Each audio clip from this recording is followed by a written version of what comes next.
let's get our Din Djarin Mandalorian panel going. From the back of the room, Mr. Lateef Crowder, come on up.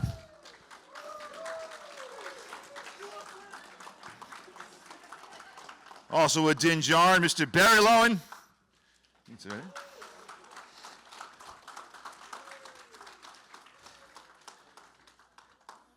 And of course, Mr. Brandon Wayne in a really awesome hat. Look at that hat. And there you go. Oh, I can see there's a little bit of rivalry here between the three of you. Family. Brotherly love. You know, take a bow. How you look? What is this you got here? What are you talking about? Wherever I go, he goes. He's your little buddy, right? Isn't that the rule? Oh, that's excellent. It's one of those ones that sticks on your shoulder, but you decided to put on a hat. I don't know what you're talking about. He went there. The kid does what he does. Biggest diva on set. Always has to be carried. Always have to look after him. Just saying. Yes, Texas. Okay, welcome to Dallas. It's nice and cool here, isn't it? Yeah. I don't know how you guys do it. I don't know how. I mean, going out and working out in it this morning, it was like having a couple guys hug you while you were running. It's pretty thick out there. Wow. Reminds you of the suit a little bit. Yeah, it's that 10-pound weight loss first week. Yeah. That must have you guys had some? You must have had some really hot days in that armor. That just. Oh my God! I think every day, even in the winter. Yeah. You know? I mean, I'm not like Boba and the night owls. They all have air conditioners. We don't. So ours is if you can run fast enough, you might get some wind through there. Yeah. Yeah. It's so I thought we'll start with you, Brandon. How did you get involved in the Mandalorian? And just I was given a call. Said, hey, I want you to go try this costume on. It's for an untitled project, and I said no, and unless they're going to pay me. I got to a certain age where Hollywood was no longer my desperation choice, but if I did something, you were going to value me for it. If I had known, I'd have been in there in 2 seconds. But thankfully, I didn't know. So they were like, yeah, no, we're going to pay him. I was like, okay, great. So when I walked in, I'm in somewhere near me out in the valley, and I walk in, and I'm like, this is a shady place until I go inside. And then I look around, I'm like, dude, that's Idris Elba, that's Terminator, that's Avatar, Iron Man. And I'm like, these guys make all these guys? Oh, my God. I'm way above my pay grade. Oh, I walk in and pop open this box, and I go, Boba Fett. And they're like, no. I'm like, it's cool, you guys. I signed the NDA. And they're like, no. I'm like, okay, whatever. It's not Boba Fett. Boba Fett. And they were so annoyed. So as I'm trying it on, they're like, no, you're the guy. And I'm like, dude, I don't know what you're talking about. I'm trying on a costume for these guys. And I generally am a good person for those things because I'm like an average sized guy. And so I didn't think anything of it. And then they brought the helmet in. I'm like, this is Boba, and you shined it up. It's cool. I get it. I won't say it again. And they took pictures, and Mike Manziel and Trevor specifically were there. And they were like, this is unreal. We had originally built this for a guy who's 6'5", who plays Batman all the time, Rich Citron. And this dude's a legend. And they were looking for, they figured out, they had hired him before. They figured out a couple things. First of all, they were going to go with somebody who was not as tall to voice. And then they needed somebody who was, my height. But they also needed an actor. Which is why I'm always very pointed about stating stunts as a craft, and it's something I'm not capable of. Not even close. The legend that is Lateef, which has been honored lately, thank God. He's a 2-time Emmy winner. First individual stunt. Honestly, hey, just so you know, first time they ever recognized individual stunts, Lateef won it, and deservedly so. So to be clear on that, I just want to make sure that that's understood. Production gets to tell me whatever I am. They can put whatever they want in the credits because that's they're paying the bill. So they put me as stunts, but I wasn't. They wanted me as an actor. They understood that they needed an actor who could do the lines and run the scenes. And it was great. It was unbelievable. So I said, okay, cool. And I left that fitting, not thinking anything of it. They called me back, said, hey, we need to see you next week. I said, no, my kid's going to college. They're like, no, you're going to have to push that. I'm like, not going to happen. And now my agent's like, are you out of your mind? And then production's calling. And I'm like, I'm not doing it. My kid goes to college once. If she was getting married, might happen once or twice. Maybe I'll miss that. But college, that ain't, like, they need to see me. All those guys there, they need to see me. And they need to know that I'm willing. And so they're like, you're out of your mind. Finally, they were like, what if we paid to come for you to come back? I'm like, no. Do you understand? No. And finally, they were like, we'll move it. So they moved it to before I left. I went and did the screen test. And they walked up to me with this huge rifle. And I was like, it's too long. I mean, I was walking in. I hadn't even, like, said hi to anybody. And they're like, aren't you stoked to see this rifle? I was like, no, it's too long. The holster's too high. And I started just nailing things. And this guy, Dave's sitting there, and he's writing stuff down. And they're like, this is Dave Filoni. I was like, oops. And then John, I know from Cowboys and Aliens, and there's Kathleen Kennedy. She's standing there with me, and I'm literally just talking to these people like they're idiots. I'm like, you guys got to fix these things, and blah, blah, blah. And then I did the screen test, took off, brought my kid to BU, where she has a scholarship. She's a stud. And then I got a call while I was there, and they were like, they want you. And I had forgotten. I'm not kidding. I had gotten to a stage in my life where I was like, I was cool. I had a great audition, or I had a great screen test, and I leave it and I walk away. And, you know, Star Wars means the world to me because it was my Westerns growing up. You know, they stopped really making Westerns the way they used to, and that was what George needed. He wanted to do a Western, couldn't do it, did Star Wars, did New Hope. So for me, that was my religion, that was my mythology, and that's how I got the part. And it was with a lot of arrogance, apparently. Now, did they? We all know we saw the rifle in the show, and it was very long. Did they make it shorter at all, or is that the same They took it exact down rifle? 6 inches from what you saw on the show. So you And got I'm them to take it telling you down? right now, yeah, because at first it was dragging, and then it was sticking in our boot. So we'd like go to make a move and be like, I'm gone. And then I had to teach them how to hang it, throw a magnet on so I can flip it off. And they're like, oh, you could do that? I'm like, if you may, right? I'm talking to legends, and I'm like, yeah, make it right. Good job. You know, it's serious. Like, everything we have, like, even for me to do the action I do with the gun on my back, or it's him that helps customize it for even me to be able to pull it out. He's like, no, wear it higher, because you have to do this. Keep your hand right here near your hip. And every technique he's taught me is what helps, you know, the action come through as well, you know. So he is an actor. You know, he is 100% an actor, but he's also capable. He's being very modest. He's very athletic as well. He's a very, you know, big athletic background, and there are some times where I'm busy on set doing a fight scene, but he's in the middle of his action, he gets shot. And then they're calling me over to do it, and I'm like, all right, B, you can do this, right? Yeah, man, it's bang, bang, bang. I'm just like, yeah, take it in the shoulder, boom, boom, and he's like, bing, one take, you know? And so that's also, too, why people would maybe confuse him as this and that. Well, he's just a capable, you know, actor, you know? So you gotta give it up to him for that, so. So Lateef, how did you come on board, or do you remember your earliest moments involved with The Mandalorian? Yeah, and Brendan kind of got into it for a little bit. So it was weird. I was involved in pretty much before he even got the call. So that's when he's talking about the guy who played Batman. It was originally for him. He's a good buddy of mine, Rich Citron. If you guys know Batman versus Superman fight, he was in a warehouse and he's beating up all the goons to rescue Martha. That was him in the whole scene, and I was one of the guys getting pounded in there. If you can see the guy with dreads on the floor, you know.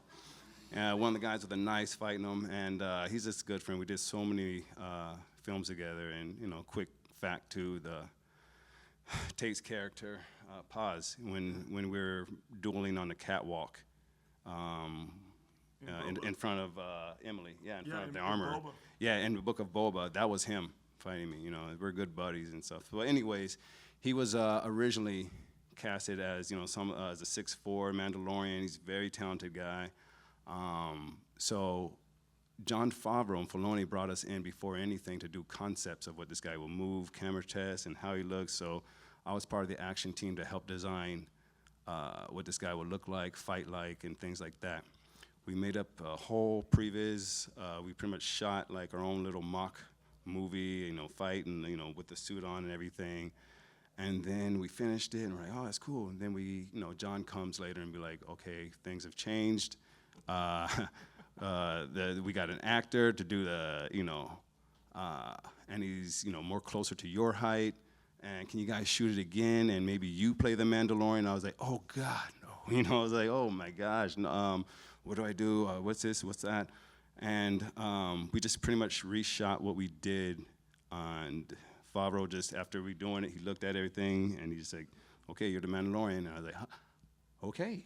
I'm like, all right, so that's a big, okay, what's going on here? And then just like Brendan, when they brought me to Legacy, it's like this ghetto looking place. It was sketchy. I'm like, what's going on here? You go in there, you see Iron Man, you see it all, everything that was on every set. You're just like a big kid in there. And they showed me my suit, and they're like, you got to put this on. And I'm like, is this? And I said the same thing. It's like, wait, am I going to play like another Mandalorian? Oh, cool, like a Boba or something? Or, and they're like, no, it's you are the Mandalorian. I was like, oh, I am the man. I thought I was just going to be in, or just, yeah, I thought I was going to be a Mandalorian. And I was like, oh, the Mandalorian. And just putting on that suit and looking at yourself in the mirror was a trip. Crazy. Yeah. And then I met my brother right here, like a month out before we started even shooting. Yeah. So we can start rehearsing and create, actually. That's what's kind of cool about Favreau and Filoni. They trusted us enough to give us time to come up with what we're going to do. Yeah. And he's pretty much the base of the character. It's based on, it's a Western guy, the cowboy guy. That's him, And then we kind of figured it out when we, how we're going to blend in our actions to go from a cowboy guy with his gun at his hip into a boom, punching, flipping, kicking guy to where it seems almost seamless. Whereas, Western cowboy guy can, be very stoic and Western, but also can be very brutal and, and violent and technical. So I was very proud of that. One thing I know every time I watch like Barry or Lateef in a scene, I can tell because there's I like to think of myself as a slow brew, whereas those two have, power. And for me, like when you see what was that in the canyon in season 1, and you took on the two Trandoshans. Yeah, and he is literally like you see this.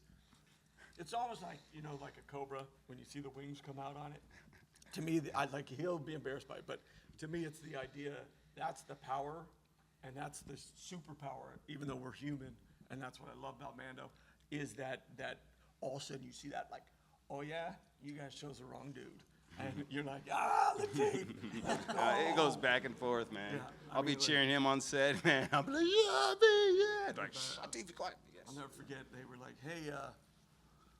Do you want to go over and help Lateef? And I look in the monitor because he's on another stage, and it's the X-Wing when he's planting the bomb on Moff in season 1. And Lateef is 10 feet in the air, holding on with one hand to the bomb. Like, it's literally just round like that. And he's doing this, and I looked at Filoni, and I told him in my French something with an F, and he could go off it.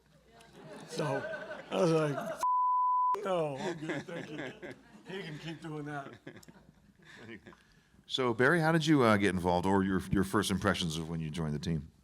Yeah, I think like probably all of us, it's very mysterious. I got a call that said, hey, can you do suit work? And I had, grown up as an actor and a gymnast and had done all sorts of crazy things in suits. And so I said, yeah, I can do suit work. And they said, okay, we need you to come here. And I went to Manhattan Beach Studios, and I had no idea what I was going to do.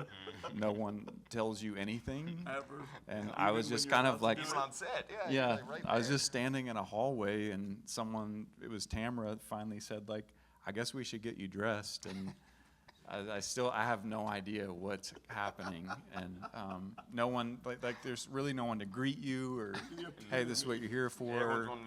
Yeah, no one says anything, and these guys had been filming for a few months in the first season, and so I get in this room, and they start dressing me in the Mando suit, and then it's kind of like Lateef said, they leave, and I look in a mirror, and you're just like, what is this, And this is like definitely really cool, but what is this? And like both of these guys had made this guy had made Din Djarin, and Brendan, like we all know, has this walk. He has this signature walk, and so I kept hearing people say like, no one can do his walk, like Brendan's walk, and so I had to watch videos of Brendan walking, and then Could you show us? watch No. watch videos of I get paid Lateef for that. fighting, and You'll have then try to somehow like be able to combine that. And so I worked with the stunt coordinator Ryan Watson, and just did some movement, watched more videos, and then what was really awesome, I'll never forget that day, is Brendan was like so kind and welcoming. So was Lateef. Ryan was great, and because I had no idea what I was doing. Like there's no prep like for an audition like that, and just going into it totally blind. And Brendan helped me out a lot, and I was just trying to match him as close as I could. And He didn't try, he did. yeah, because I guess at that point they had tried a couple of other people. Yeah. Tried more than a couple. Yeah. So I was able to do that, and then got a call that said, okay. That was they don't even still no one really says anything other than it's like, dude, okay. you got Okay. time. They're like okay what okay you start next week. See you in 5 minutes. Yeah. I think the biggest end of season 2 was the biggest, like, what the, remember the end, Yes. We're Yes. like, okay, so. Yeah. Were you guys in the room? Obviously, you must have been in the room for that when they. Oh yeah, none of us, No what? spoilers, but I guess we all know. Oh, that- we all know. I'll say this. I guess I'm kind of lying too. I was probably one of the first to know that day that it was him. Because didn't they have him dressed up as Plo Koon, which Yes. is one of the They Jedi? had- okay, so- they had a double, and they put it on the door. Like they were very, they don't tell you anything, and then all of a sudden they're telling you everything about this. Yes. They're And like, then- yeah, so Plo Koon's coming in. It's Dave's favorite guy.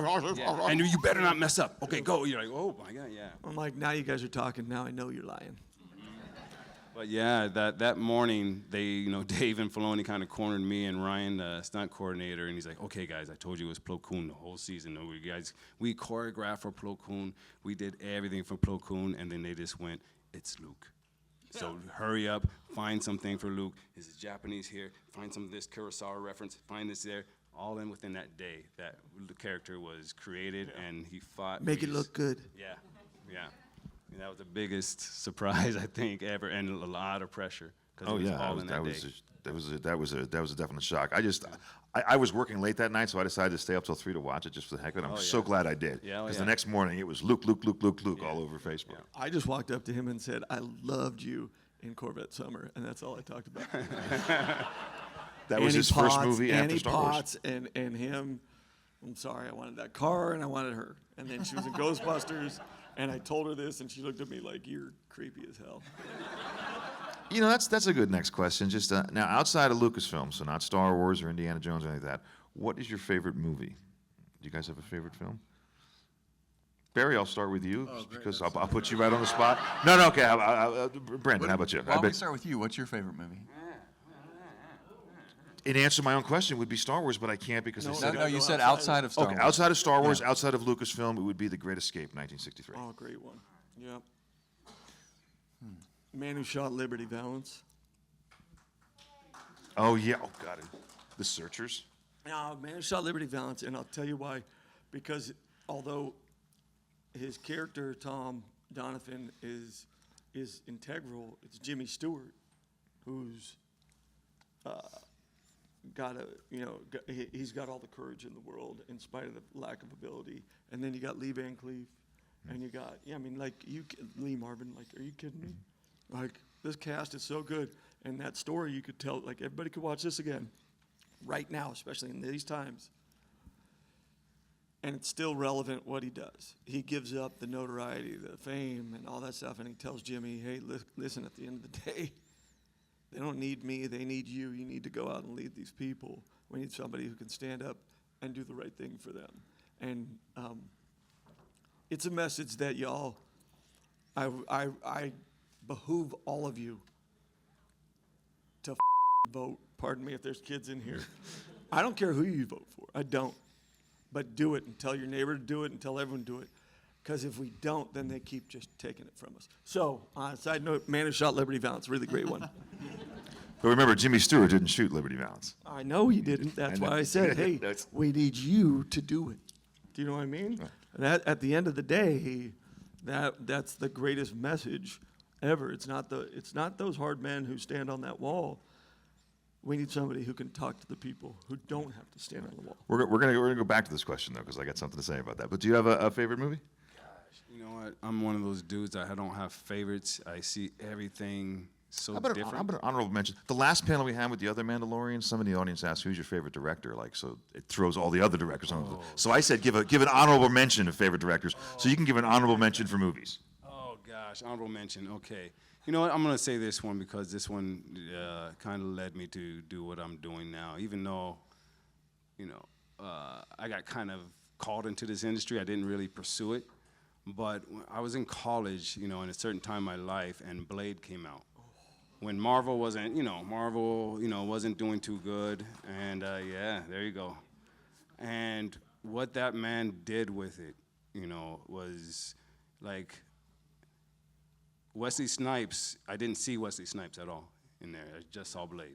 Yeah. You know, and to be honest, some of the, you know, a little bit of the influence Mando has kind of comes from a little bit of, you know, that Blade, like, I don't give a, I'm going to, you know, this, you know, that's, spoke to me always, you know. And I think that was the first time. I'm not the kind of guy that sees a movie 2 or 3 times, you know, sometimes just once, and it sticks with me. That one I had to see.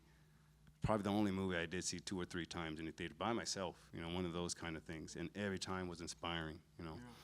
Yeah. His character, you know, what he did with it, the way, you know, he's like, he relates to me, the martial art, we do the same martial art, you know.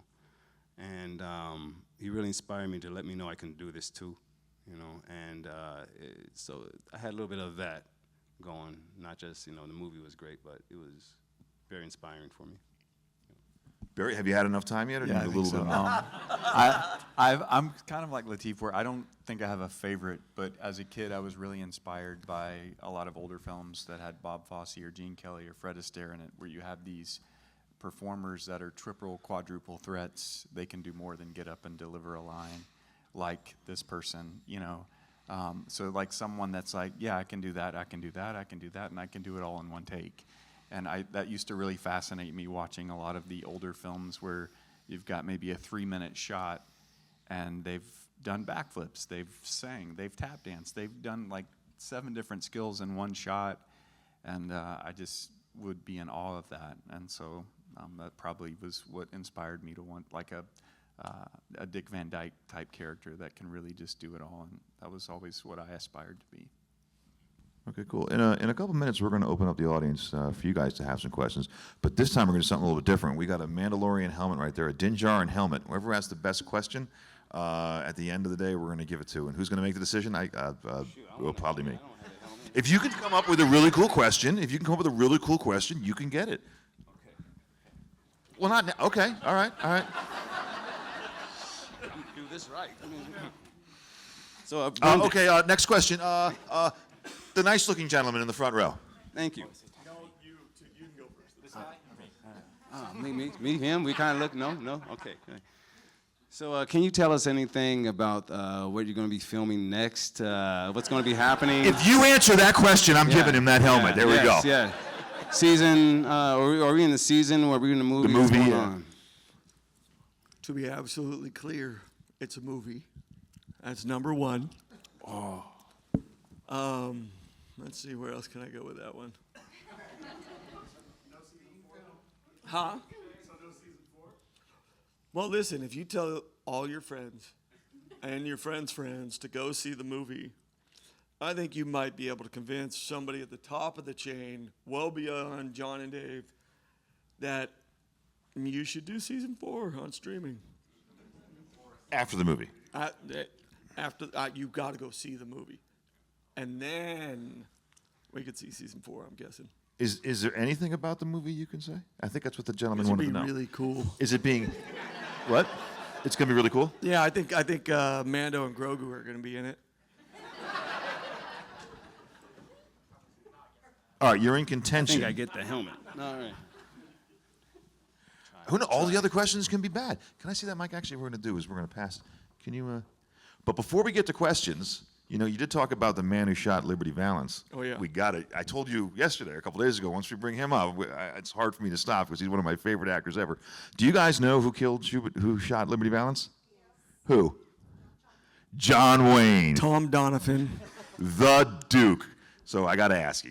You got an anecdote, a little story you can give me about John Wayne is of course Brandon's grandfather and the greatest actor who ever freaking lived. Thank you in his honor.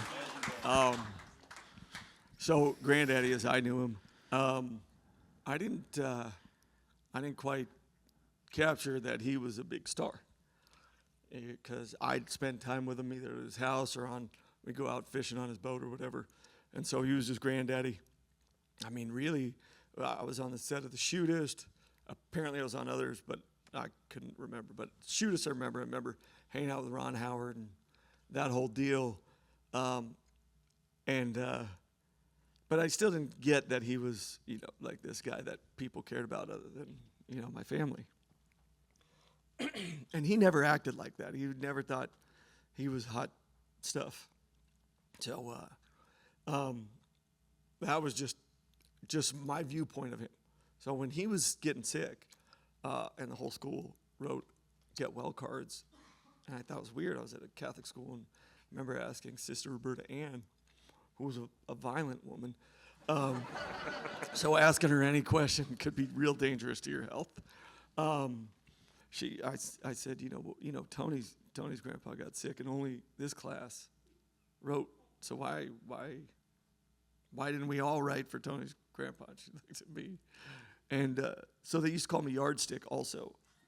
And it's because they used to break yardsticks on me all the time. And that happened. And then my mom, she comes down. She's like, "What'd you do?" I was like, what do you mean, what did I do? I just asked a question. So mom had to kind of spill the beans. And this guy's kind of a big deal. The next day, Sister Lillian Joseph comes in, hands me this picture, and she wants to help me along. She's like, "That's for you. I want you to keep it." And I'm horrified. I'm looking at my grandfather in The Greatest Story Ever Told. And if you don't know, he plays a centurion in that movie that Jesus turns to at the end. And he's in a leather loincloth and like a leather tunic up top. And there's a lot of him showing. And I was like, I brought that home and I was like, "Mom, what the?" She's like, "That's your grandfather." And I'm like, "He's half naked. And that's Granddaddy, and that's disgusting. And why does she have it?" And that was when I learned that, nuns and priests were humans too. But that was weird. But here's a little story from his life. He had heard that Burt Lancaster wanted to start this thing called busing so that everybody could get a better education. He thought it was, going to afford an opportunity because schools in California were based on land value, how much money they got. So if you were in poorer neighborhoods, you were never getting into these better public schools. And back when I was growing up, you went to public school unless you were religious, then you went to religious school. But public schools were great. So Lancaster wanted to start this busing thing, and he literally did. And my grandfather wanted to find out what it was. So he said, meet me at the Beverly Hills Hotel, and we'll talk about it, how I can support you. And he walks in, and waiter comes up and is like, "Duke, your usual?" He goes, "No, I'll just take a martini." And then Lancaster's like, "I'll take a double." And then my grandfather was like, "No, make mine a double." And I don't think they ever talked about busing at all. I think they got about 10 sheets to the wind. And they're walking out, and my grandfather walks in, he's waving and does this, gets in his convertible, drives home. And this lady's like out of her mind. She looks at Lancaster, she's like, "Oh my God, you know who that was?" And he's like, "Yeah, that was John Wayne. And I'm Burt Lancaster." And she goes, "No, that was John Wayne, and that was my car." Well, my Uncle Patrick had to drive it back. All right, great. Who do we got for a question? You can win a helmet, but it's got to be better than Lateef's question. This is actually, TK is a friend of mine. He's actually pretty knowledgeable Star Wars. So you going to get him a microphone or what? Oh, we got somebody over there already. You didn't do that? Yes. Okay. You're next, TK. Well, thank you for all the work that y'all do on the show. It's like the Mando and Grogu is like our father and daughter thing. And so she dresses as a baby Yoda, and sometimes it will flip. She's Mando and I'm Yoda. Does that mean she carries you? Sometimes, yeah, if she tries. But so my question is, there was talk about the Jedi once fought with the Mandalorians, and I'm just wondering, with Grogu, he has the plate and the armor, and what color is Grogu's lightsaber?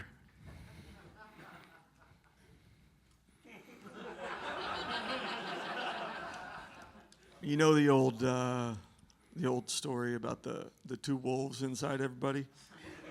And there's a good wolf and a bad wolf.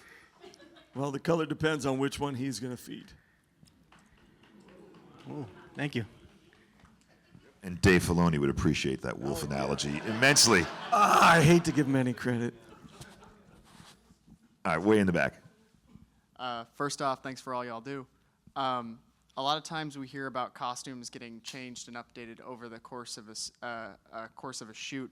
Were there any changes made to the Mandalorian costume that made your job significantly easier or harder? I can answer that. And I already know what he's going to say. I got a fan, y'all, in my helmet. That's all See, season 3, I got a fan in my helmet. That was like, and I thought, like, because, I'm doing all this action. And yeah, I see you guys back there. Nice. Soft.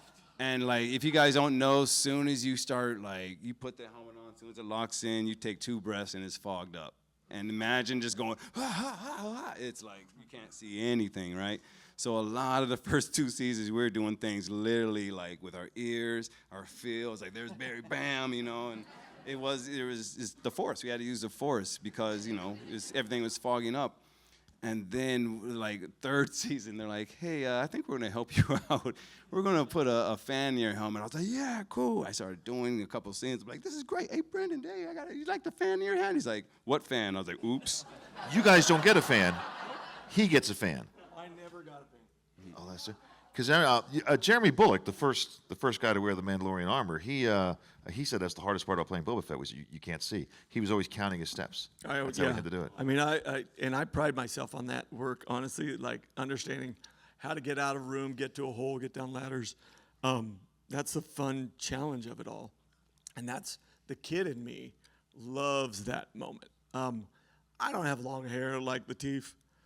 Now he's got a little, shorter hair right now, but it's still going to steam up that helmet. I don't have that problem. I literally have space in my helmet, and I have a little pad that's in the front, and it's great. I can breathe. I don't have the problem of fogging up. So Kind of knows, by the way, this profile. yeah. So I don't have that problem, but I will say he was positive, and he talked about that cool fan they put in his. I'm gonna tell you right now, the jetpack this year, it's gonna be the best thing.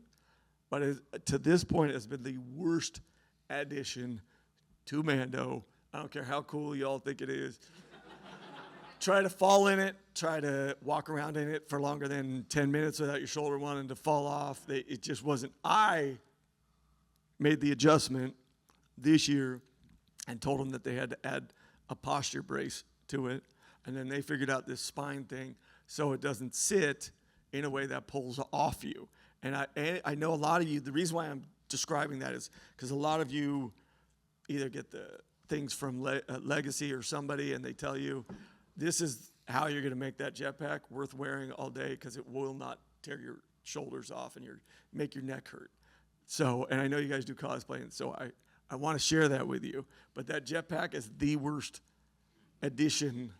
And then trying to figure out what, they wanted it so that I would sit in the N1 in the jetpack.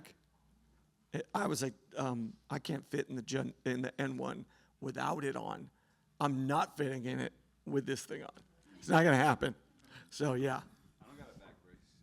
Yeah, you do now. Oh, I do now? That was you? That was okay. Nice. That was a good question. Now we got TK's question. Oh, thank you. Thanks for joining us. Yeah, no, our pleasure. Not a Mandalorian question at all. You talk, you go into these interviews, you're trying on suits, you don't know what you're doing, Okay, all of us, or in all of you, because you're in Star Wars. When you got that final call, and they said, "Hey, you're in Star Wars. You're in Mandalorian."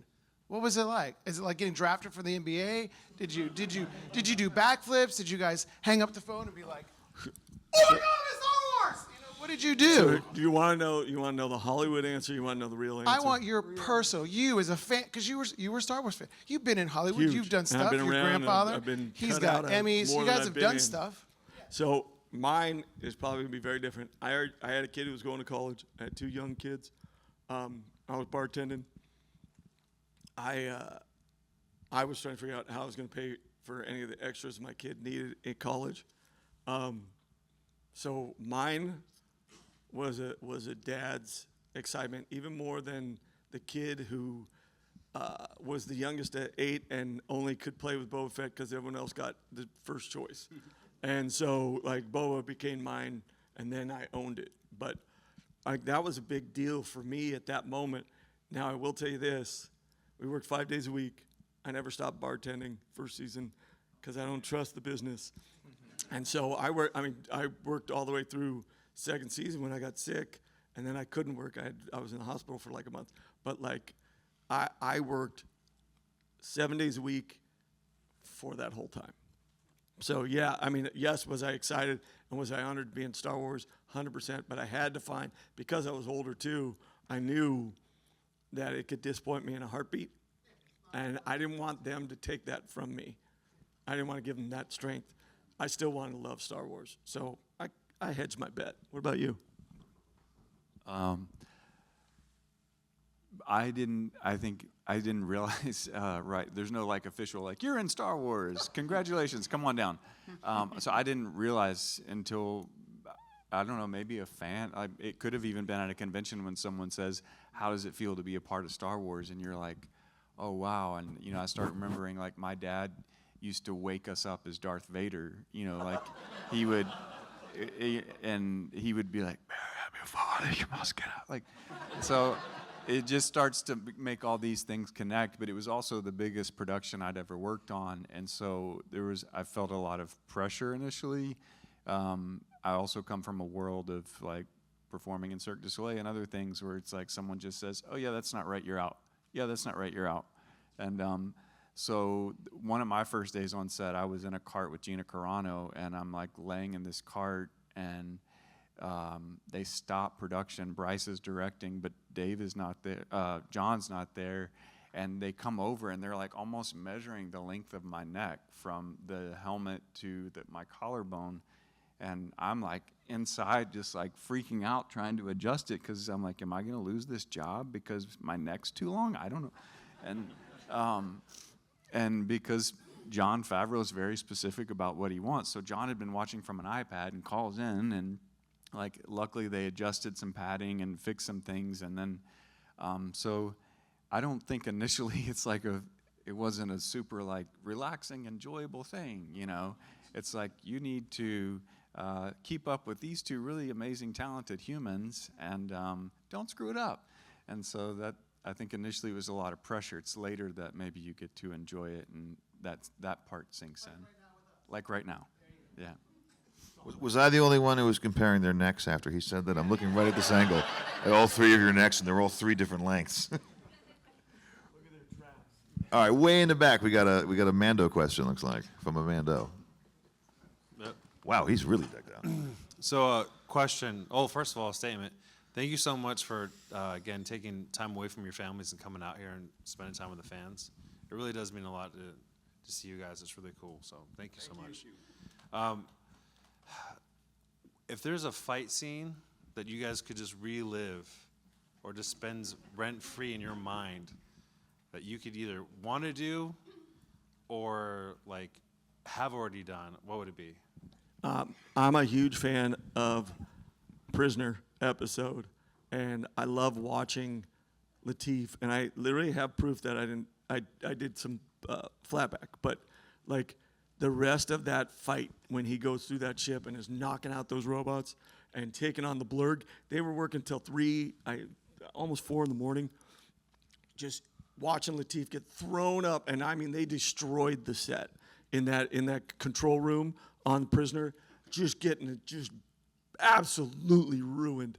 And then him sliding through and cutting cables on that was when I went, he is one of the most, I mean, I love Lateef. I'll kill for him. I'll bring a rug to his house and bury it.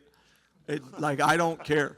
But, and that was from day one. But when I saw that, when I saw the way he flew through there, and that was when I really understood that they were suppressing Lateef, and his ability to act is real because he was able to keep that power that you see throughout that fight. That was when you go, oh no, this dude is beyond talented. This dude is so unreal. So that's my fight scene. Cool, that's a cool question. I could echo the same thing. I mean, Lateef helped me so much with a lot of things, but I'm very skilled at a lot of things.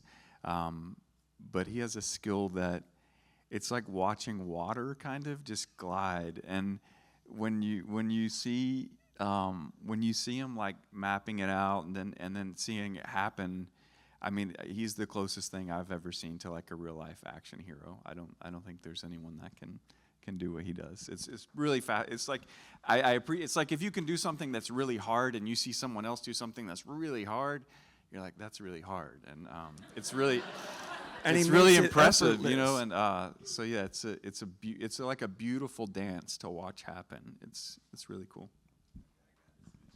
Oh, there we go. It's a little different because, like, you know, it's hard for me to answer this question because, you know, I'm doing a lot of the stunts and stuff. These guys are you know, we're family, man, and you know, the respect is mutual for everyone, and you know, like I said, you know, love for each other is real. So you know, I appreciate y'all, and they're being, you know, very nice, and they're, you know, just too nice, man. There's more to it that I just can't say because you guys, you know, fucking choking me up and shit. But what I would like to see, what would be funny. Okay, so I gotta tell the story. So you guys saw the Moff Gideon fight in season 2, correct? With the spear, right? When we went off on there. So you know, in the room when we were with the baby, it's actually him with the baby, and him, you know, Moff is like, yeah, go ahead, take him if you can, or whatever, right? And so after there's a couple lines, and then, you know, Brendan goes to get Grogu, and then the fight starts, right? You guys remember that? Yeah. Oh my gosh, dude. So I was with Brendan before we go up to the scene. I was like, Brendan warned him. I was like, Giancarlo swings hard, bro. So like, don't let him get the first swing. You know, as soon as we go, you know, and then say cut. You know, don't let him hit. He's like, all right, cool. We go in there. I'm getting my suit on, literally. Mary is like putting on my stuff, and I hear their dialogue, and they're like, yeah, you want it? Take him. Come is yours. Like, all right, Brandon, must be up. I mean, I'm gonna be up soon. And then I hear, psh, oh! I swear to God, y'all. Brandon comes. I'm putting on my suit. I know everyone's putting on my suit. He comes running past me.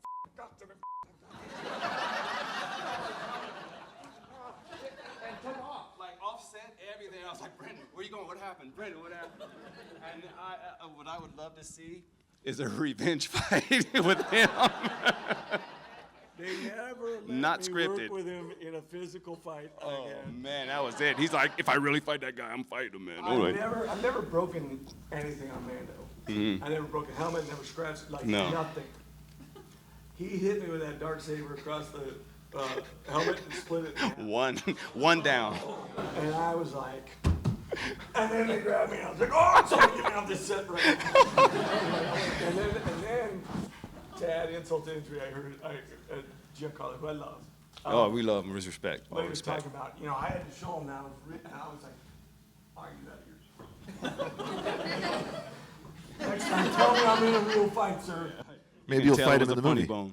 No, I didn't say. I just. It's gotta be. Doesn't somebody please die in The Mandalorian? Just one. I mean, we had the one guy I know for sure died. It was the first kill in The Mandalorian. He's here. Oh, yeah. Dimitri.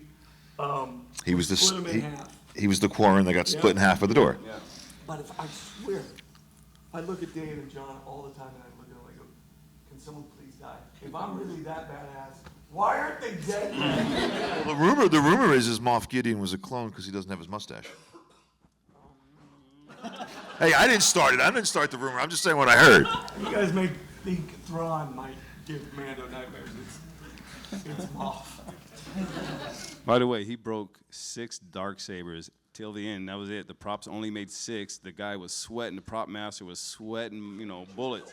And then we gave him the Ahsoka one. He's like, "Don't break this one." He broke that one over my head. All of them.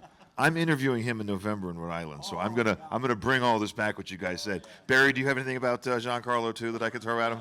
Not that can top that. I gotta say this though, man. That guy, we're saying this with all respect because he brought it, and like, awesome. And to be honest, and this is like one of the. It wasn't just the stunt guy won the Emmy. It was me and him, I believe. All of us. You know what I mean? That kind of got the Emmy. And don't see it as the stunt work because if he didn't make that scene what it was, it wouldn't have got to where it got. I interviewed him in San Antonio a year ago, and he came out on the stage and just when I introduced him, he came right out and said, "You have something I want." Gave that whole speech, and the audience was just living it, licking it up. All the lines that day? Oh, you said that, not me.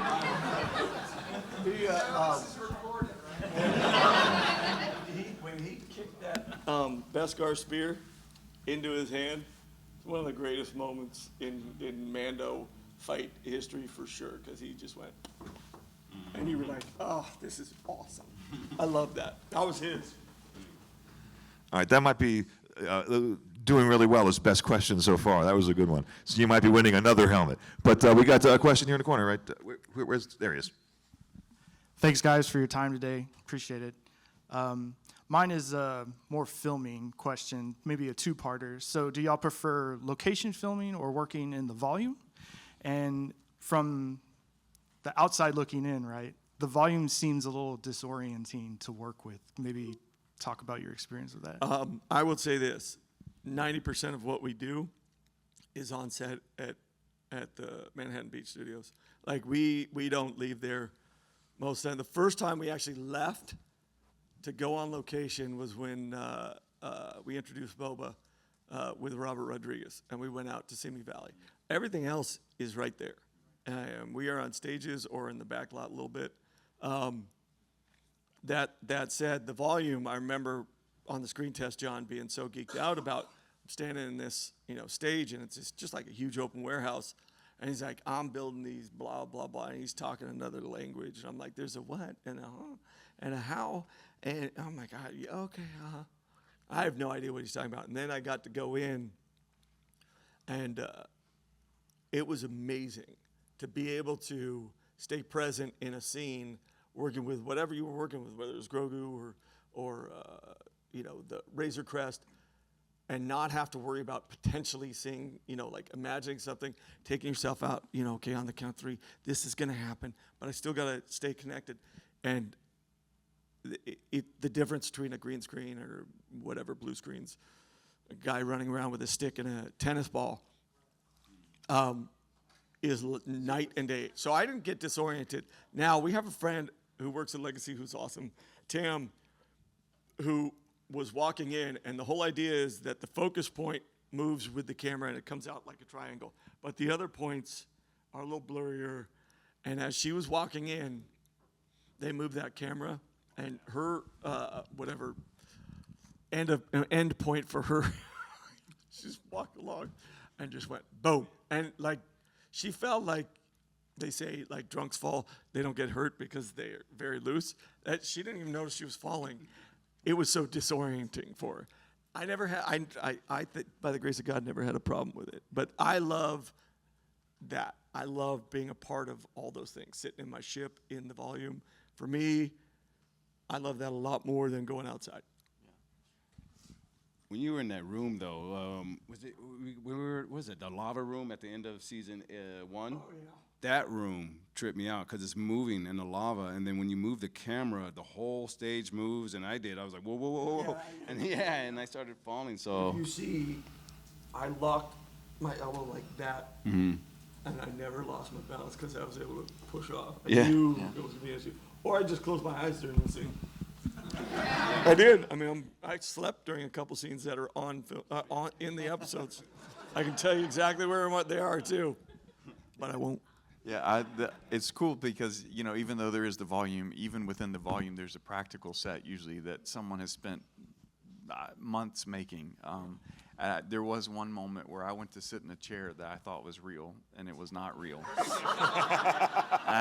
But it really does, like, especially like Brendan said, if the camera's focused on it, you think you can go to it. And so you go to sit, and it wasn't a real chair. Hey, so last season, dude, you got to help me out with this. So this is funny, right? So last season, I think when Moffat shoot me, and me and Katie were out there battling, it was that scene. Me and him were both switching off, characters on set. And Brendan, he reads his book. He's like in Video Village in his chair. And he's like this, right? And I got like 4 squibs. Moffat shoots me, ping, ping, ping. And squibs are the sparks you see coming off when I get shot. And then they go action, and he starts shooting me. And it's like, I'm doing the reaction. I was like, oh, shoot, there's no sparks. What happened? And then Brendan, you can hear him saying something, hey, what's going on? His sparks went off in his seat. So they switched us around. And the sparks were on him. I was like, I'm not gonna brag, but I literally was sitting there, and I think Mercedes was right there. Simon was next to me. It was just those two out there fighting, Katie and Lateef fighting Moff.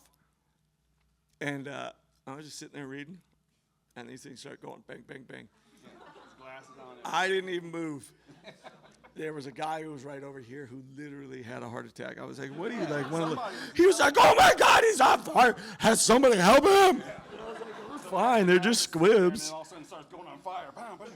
And it was the son-in-law of the head VFX guy who had squibbed me up and not turned him off.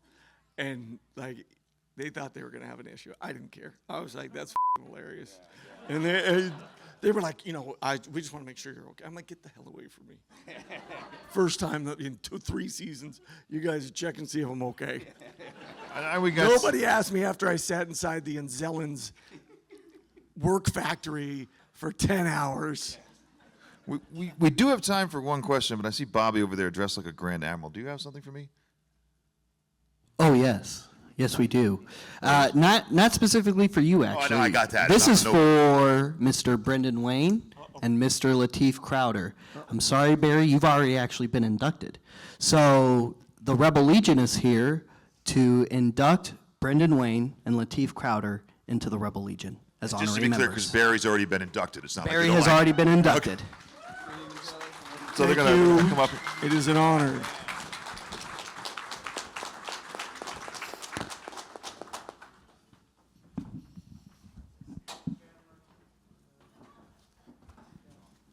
Hi, I'm Brian. I'm the Kessel Base Commanding Officer. Hi, Brian.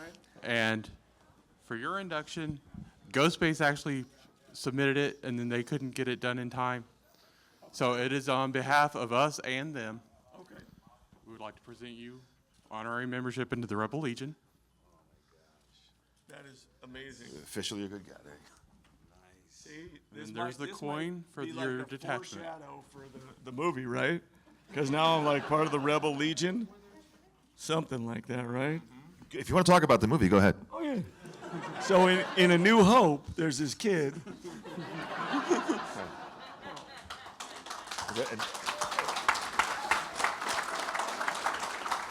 And Lateef, it is my pleasure to induct you on behalf of Kessel Base and the Rebel Legion as a member. I'm very, very honored. Thank you guys so much. It's funny, the 501st are so inspirational to us. You have no idea, man. Like, when you guys were on set, too, the first season, man, it was just, they're part of the family. They're part of the Star Wars universe. They're part of Mando, and I'm just happy to be part of it as well. So, thank you. And the Rebel Legion. Yes. So, thank you guys very much. Thank I y'all. appreciate it. Thanks, brother.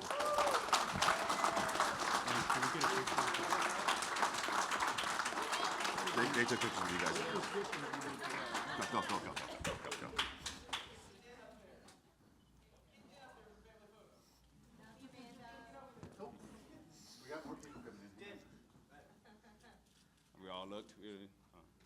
So you guys are officially rebel scum.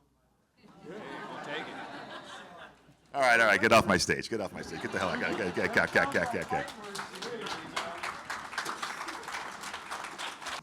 This is a hypothetical question, but plausible. It better be short. Yeah.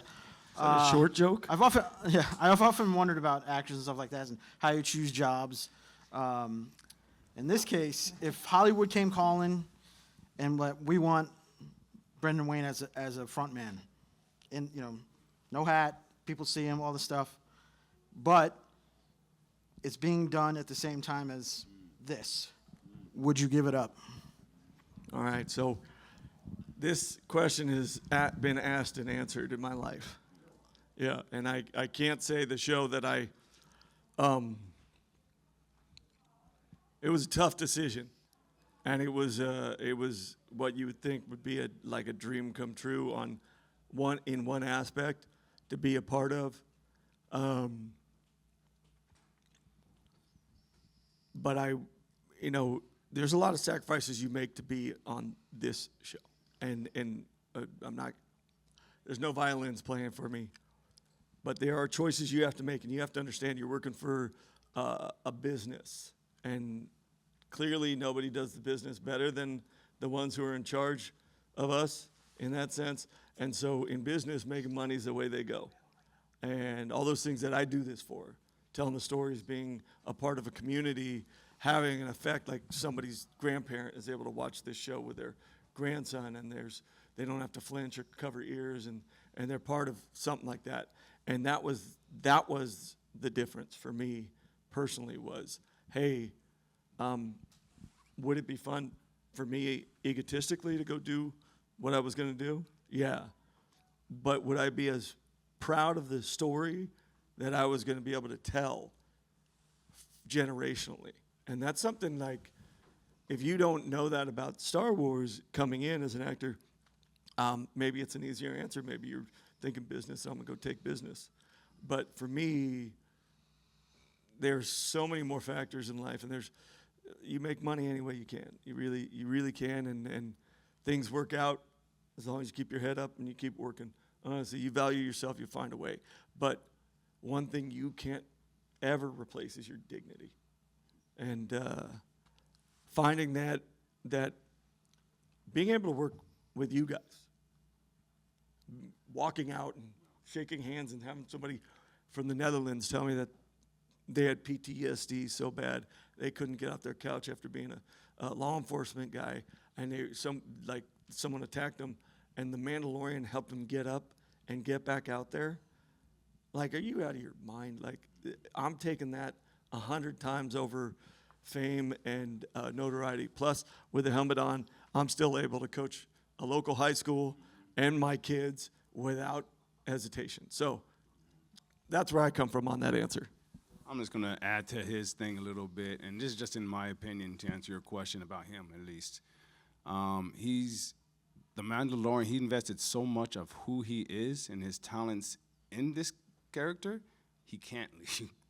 Does that make sense? I would think that, Lucasfilm Disney would put it on hold if he was to say yes to something, because it's not one of those jobs where it's like, this is getting anyone to jump in his suit, You can't replace it because he's pretty much the character. Like, it's not just like he's playing something that's already established. He helped establish it.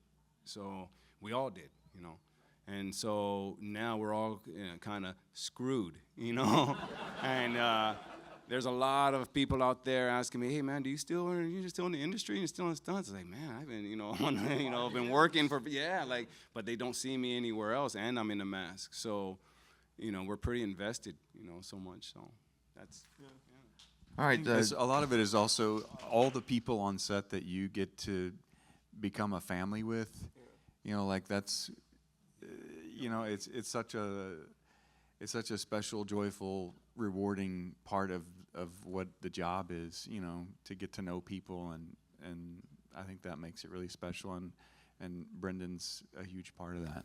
If I ever go to another job and, I'm on a show with an actor or something, like, that's not my brother. It's like, this guy is like, oh, yeah, let's get this job over so I can go back to the Mandalorian. That's not my brother right here, It's not the same, man. When it's a family and like, if you guys know, like the whole crew is, you can use as a reference. Like everyone's a fan, like from day one to a trilogy, and everyone knows canon. Yeah. Everybody. Lighting. Except for he and I. Yeah, we know the worst. Yeah, we and like. Like, you can't do what? No. Yeah. Hold my beer. Yeah. All right, I want to thank you three guys for coming, but we have one last thing we need to do. We need to find out who was the best question, and between Giancarlo being too violent and you winning a bunch of Emmys, I forgot which one was the best question. So which one do you guys remember? Was it his question, Lateef's question, or the guy in the back? What are we thinking?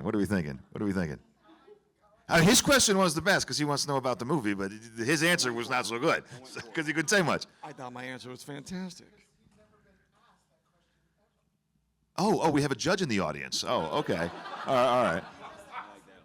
Okay, the three of you, what do you think? That guy in the back or that guy right there? What was his question again? Something about the Family Feud. What was your question? Favorite fight scene. And your answer was really good because it was about, yeah.